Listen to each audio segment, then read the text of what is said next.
ಮಾಡ್ತಕ್ಕಂಥ ಕ್ರಮ.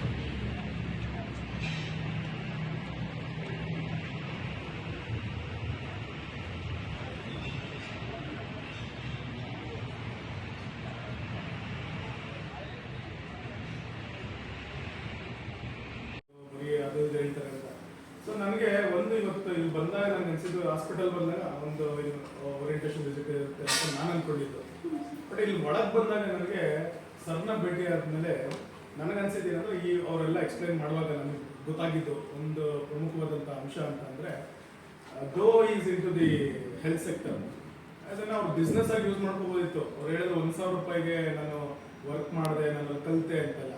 ಇವತ್ತು ಅವರ ಅದೇ ಕಮ್ಮಿ ದುಡ್ಡಿಗೆ ಅವರು ವರ್ಕ್ ಮಾಡುವಂಥ ಅವಶ್ಯಕತೆ ಇಲ್ಲ. ಇವತ್ತು ಬಿಸ್ನೆಸ್ ಆಗಿದೆ. ಇವತ್ತು ಹಾಸ್ಪಿಟಲ್ ಸೆಟ್ಟಿಂಗ್ ಅನ್ನುವಂಥದ್ದು ಬಹಳ ಎತ್ತರಕ್ಕೆ ಬೆಳೆದಿರುವಂಥ ಒಂದು ಬಿಸ್ನೆಸ್ ಅಂತ ಹೇಳ್ಬೋದು. ಸೈಮಲ್ಟೇನಿಯಸ್ಲಿ ಸರ್ವಿಸ್ ಕೊಡ್ತಾ ಇದ್ದಾರೆ, ಜೊತೆಗೆ ದುಡ್ಡು ಬರುತ್ತಾ ಇರುವಂಥದ್ದು. ಸೊ ಆ ದುಡ್ಡು ಬರ್ತಾ ಇದ್ದಾಗ ಇವರು ಇಲ್ಲಿ ಡೈವರ್ಟ್ ಮಾಡುವಂಥ ಅವಶ್ಯಕತೆ ಇಲ್ಲ. ಕೇಂದ್ರ ಸರ್ಕಾರದಿಂದ ಯೋಜನೆಗಳನ್ನ ತಗೊಂಡ್ಬರ್ತಾ ಇದ್ದಾರೆ. ಅವ್ರು ಹೇಳಿದ್ರು ಸ್ಮೈಲ್ ಟ್ರಾನ್ಸ್ಜೆಂಡರ್ಗಾಗಿರ್ಬೋದು, ಓಲ್ಡ್ ಏಜ್ ಹೋಮ್ಗಾಗಿರ್ಬೋದು, ಮೈಸೂರಿಗೆ ಹೋಗಿ MSW ವಿದ್ಯಾರ್ಥಿಗಳನ್ನ ಉಪಯೋಗಿಸ್ಕೊಂಡು ಅಲ್ಲಿ ಒಂದು ಸರ್ವೆ ಮಾಡಿ ಅಂಶಗಳನ್ನ ಸ್ಟ್ಯಾಟಿಸ್ಟಿಕ್ಸ್ನ ಪಡೆಯುವಂಥ ಅವಶ್ಯಕತೆ ಏನಿದೆ ಅದನ್ನ ಗೊತ್ತಾಗ್ತಿಲ್ಲ. ಯಾಕಂದ್ರೆ ಕುಂತಿದ್ದ ಜಾಗದಲ್ಲಿ ಅವರು ಆರಾಮಾಗಿ ದುಡ್ಡು ಮಾಡ್ಬೋದು. ಸೊ ಇವತ್ತು ನಾನು ಹೇಳಿದಂಗೆ ಬೆಂಗಳೂರು ಎಲ್ಲರಿಗೂ ಗೊತ್ತಿದೆ, ಆ ಒಂದು ಇರುವಂಥ ಬಿಸ್ನೆಸ್ ಓರಿಯೆಂಟೆಡ್ ಮೈಂಡ್ ಇಂದ ಕೆಲವು ಜನಗಳು ಅವ್ರದ್ದು ದೈಹಿಕ ಆರೋಗ್ಯ ಅಥವಾ ಮಾನಸಿಕ ಆರೋಗ್ಯ ಅಷ್ಟನ್ನೇ ಕಾನ್ಸಂಟ್ರೇಟ್ ಮಾಡ್ತಾರೆ. ಬಟ್ ಅದರ ಹೊರತಾಗಿ ನಾವು ಪ್ರೊಫೆಷನಲ್ ಸೋಷಿಯಲ್ ವರ್ಕರ್ಸ್ ಆಗಿ ಬೇರೆ ಬೇರೆ ಆಸ್ಪೆಕ್ಟ್ಸ್, ಸೋಷಿಯಲ್ ಆಸ್ಪೆಕ್ಟ್ಸ್ ಇರ್ಬೋದು, ಎಕನಾಮಿಕ್ ಸ್ಟೇಟಸ್ ಇರ್ಬೋದು, ಅಥವಾ ಪೊಲಿಟಿಕಲ್ ಆಸ್ಪೆಕ್ಟ್ಸ್ ಇರ್ಬೋದು, ಕಲ್ಚರಲ್ ಆಸ್ಪೆಕ್ಟ್ಸ್ ಇರ್ಬೋದು, ಸೋಷಿಯಲ್ ಫ್ಯಾಕ್ಟರ್ಸ್ ಇರ್ಬೋದು, ಅದೆಲ್ಲವನ್ನೂ ಸಹ ಚೆಕ್ ಮಾಡಿ ಅದರಲ್ಲಿ ನಾವು ಏನ್ ಮಾಡ್ತೀವಿ ಅಂದ್ರೆ marginalised, weaker section, disadvantage sections ಅಂತ ಹೆಂಗೆ ಕನ್ಸಿಡರೇಷನ್ ಮಾಡ್ತೀವಿ, ಹಂಗೆ ಕನ್ಸಿಡರೇಷನ್ ಮಾಡಿ ಸುಮಾರು ಜೀರಿಯಾಟ್ರಿಕ್ ಪೇಷಂಟ್ಸ್ಗೆ ಅಂದ್ರೆ ವಯೋವೃದ್ಧರಿಗೆ ಆಶ್ರಯದಾತರಾಗಿದ್ದಾರೆ.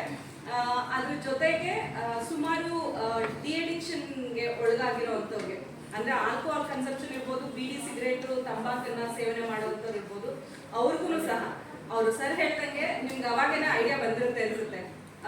ನಾವು ಎಷ್ಟು ಸ್ಟೂಡೆಂಟ್ಸ್ ನ ಕಲ್ಸಿದೀವಿ, ನಮ್ಮ ಸ್ಟೂಡೆಂಟ್ ಹತ್ರ 1 ಪೈಸನು ಇವತ್ತರೆಗೂ ಸರ್ ತಗೊಂಡು, ಯಾರಿಗೆ ಅವಶ್ಯಕತೆ ಇದೆ ಅವ್ರಿಗೆ ಉಚಿತವಾಗಿ ಕೊಡ್ತಾರೆ, ಯಾರಿಗೆ ಅವಶ್ಯಕತೆ ಇಲ್ಲ ಅವರಿಂದ ಅದನ್ನ ತಗೋತಾರೆ. ನಿಮ್ಮಲ್ಲಿ ಏನ್ ಲಾಸ್ ಆಗಿರುತ್ತೆ, ನಿಮ್ಗೆ ಫ್ರೀ ಆಗಿ ಸರ್ವಿಸ್ ಎಲ್ಲ ಮಾಡುವಾಗ ಏನ್ ಲಾಸ್ ಆಗಿರುತ್ತೆ ಅದು ಅಲ್ಲಿ ಫಿಲ್ ಆಗುತ್ತೆ. ಸೊ ಹಂಗೆ ಅಂದ್ರೆ ನಾವು ಸೋಷಿಯಲ್ ವರ್ಕರ್ ಆದವ್ರಿಗೆ ಇರ್ಬೇಕಾಗಿರುವಂತಹ ಅಸೆಸ್ಮೆಂಟ್, ಇವ್ಯಾಲ್ಯೂಯೇಷನ್ ಸ್ಕಿಲ್ಸ್ ಅದೆಲ್ಲವೂ ಸಹ ಸರಲಿದೆ. ಸೊ ಆವತ್ತಿಂದ ಇವತ್ತವರೆಗೂ ಸರ್ ನಮ್ಮ ಜೊತೆ ಅದೇ ರೀತಿ ಅವಿನಾಭಾವ ಸಂಬಂಧವನ್ನ, ಬಾಂಧವ್ಯವನ್ನ ಹೊಂದಿದ್ದಾರೆ. ಸೊ ಅವರಿಗೆ ನಿಮ್ಮೆಲ್ಲರ ಪರವಾಗಿ ಮತ್ತೆ ನಮ್ಮ ಸಮಾಜ ಕಾರ್ಯ ವಿಭಾಗದ ಪರವಾಗಿ ಹೃತ್ಪೂರ್ವಕ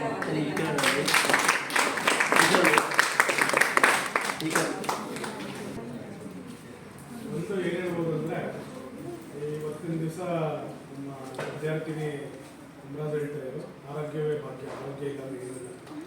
ಸೊ ಇವತ್ತು ದಿನ ನಾವು ತಗೋಬಹುದು ಅಂತಂದ್ರೆ, ಬೆಂಗಳೂರಂತ ನಗರ ಪ್ರದೇಶಗಳು ಅಥವಾ ಯಾವುದೇ ಭಾರತ ದೇಶದಲ್ಲಿರುವಂಥ ನಗರ ಪ್ರದೇಶಗಳಲ್ಲಿ ಒಂದು ಹಾಸ್ಪಿಟಲ್ ಅಥವಾ ಒಂದು ಸ್ಕೂಲ್ ಕಟ್ಟಿದ್ರೆ